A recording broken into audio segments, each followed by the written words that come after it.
They learned that the US government carved out a secret underground city that they can flee to in case nuclear war breaks out. Raven Rock, like Area 51, is one of the government's most classified projects, titled Continuity of Government, or Project COG. And one individual who worked down there for 3.5 years for the first time ever spoke on camera, describing to Vice what it's like down there. Located 768 feet below ground, it can withstand a direct nuclear hit. It's protected by not only one, but two 3.5-foot thick doors, weighing 30 tons each, and is built on top of springs to survive the shockwaves of a nuclear blast. He describes how there are 5 separate 3-story buildings, and of the 15 floors in total, each are big enough to hold 50 to 80 offices. It's described as an underground city because they have a cafeteria, barbershop, massive water reservoirs, generators, a crematorium, post office, medical facilities, and a command center capable of operating a nuclear war front. And although this was created for the threat that never arrived in the 1950s, in 2023, some spring cleaning may be in order.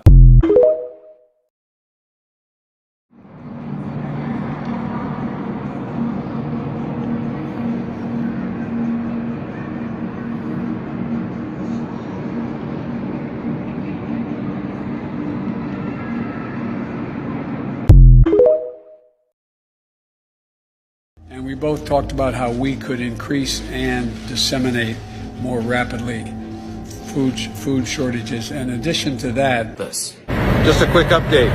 It's Saturday, I believe, and here's the truck I've been driving for the last few days for Wilson Logistics.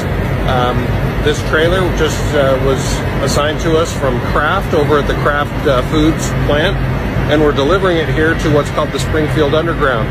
And that is, as you can see behind me, this giant cave that's big enough to house hundreds of these trucks and trailers. There's a train track running through here. Just to give you an idea, back here, there's a regular sized truck. See how tall that is up there? It's just incredible. Anyway, having a great time, learning lots.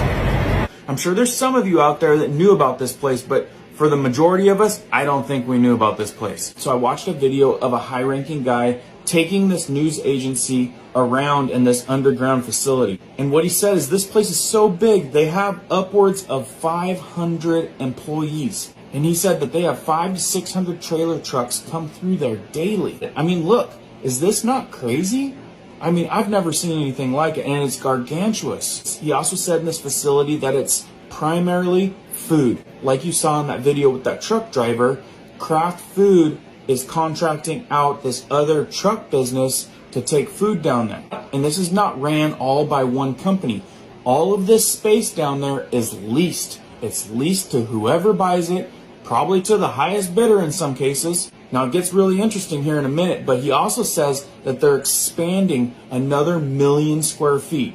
They've already got 3.5 miles of road system down there. Some of you might be asking, well, where in the heck is this? It's called Springfield Underground, and I believe it's located in Missouri. And the guy also said that they have another location on the west side that they're developing that I don't think too many people know about, even the people that know about this one. So not only do they got 500 to 600 trailer trucks coming through here a day, they've also got BNSF coming through with trains. They've got railroad tracks coming through the underground. I mean, look, they've got huge railroad track systems that come through here and deliver huge boxcars of probably food. The main guy also mentioned that they have a huge area down there that has a huge stockpile of PPE, personal protective equipment, in case of a catastrophe and emergency. Now, I know a lot of you people are shocked about this. Like, I had no idea that this place existed. And the crazy thing is it's so deep down into the ground. Look how deep it is.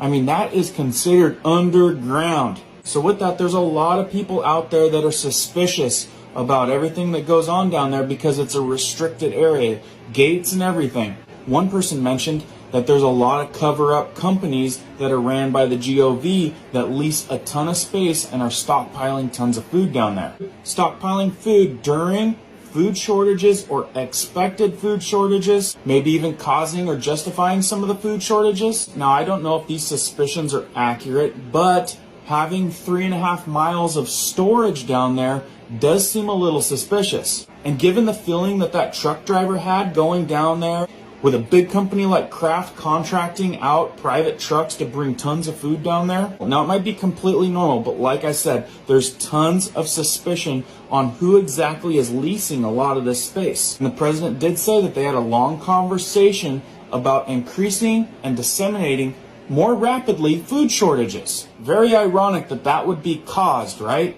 And that's the buzz right now. Tucker did a thing last night. Check out what he had to say. Last spring in March at a press conference in Brussels, Joe Biden explained that the sanctions he was imposing against Russia, while morally necessary, were also going to cause food shortages around the world, including here in the United States. It's going to be real, he said. Now, Biden said this in a very odd way. There was no hint or panic, emotions you'd expect from a leader predicting the deaths of human beings from starvation. None of that. Instead, there was pure nonchalant casualness. Biden could have been describing the weather or a trip to the dry cleaners. It's going to be real. When he met with the group, Biden said, they spoke about, quote, how we could increase and disseminate more rapidly food shortages. That's what Joe Biden said, verbatim. It's on tape.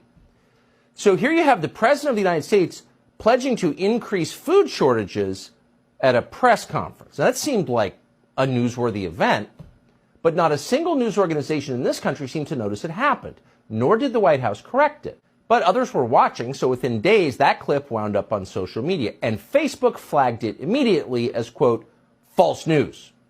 Now, strictly speaking, that's untrue. There's nothing false about the video. It was entirely real. No one can test that. But apparently, Facebook users were supposed to understand that Joe Biden is senile, and therefore he's not accountable for his own words. Taking Joe Biden literally qualifies as, quote, misinformation. Now, we'll leave that whole episode for you to assess. We can't know what Joe Biden was thinking, if anything, when he uttered those words in Brussels. We can only tell you what happened afterward. Strange disasters began to beset food processors all over the United States.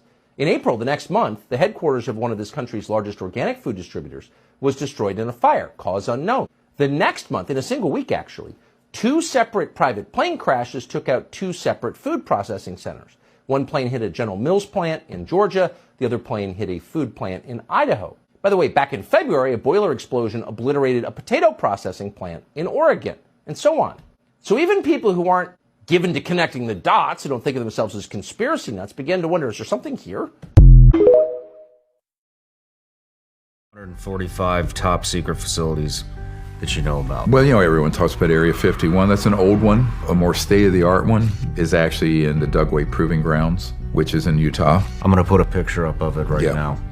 That's a big one in Dugway. It's underground, goes out. It's about 1,300 square miles. What's in there? All this stuff. Technologies, the craft, operations. So what happened is that when he got to the site, there was about a 6x6 pod, and they pulled it up on the ship. And it wasn't the whole craft. The whole craft had gone down, but apparently there was some sort of one molded thing, and there were 4, I'm going to use his language, little men that looked like the color of a Sicilian, but 39 inches tall, no hair, and also no external ears, no pinna, flaps, very fine featured. But the reason he contacted me, and this is why this is so funny, you know, I've debriefed over 1,000 men on this. He said, I can't figure out how they got in and out of their uniforms. So they had a one-piece uniform. Now, no zipper and no buttons and no visible way they could get them out of this thing. And he says, how do they put them on?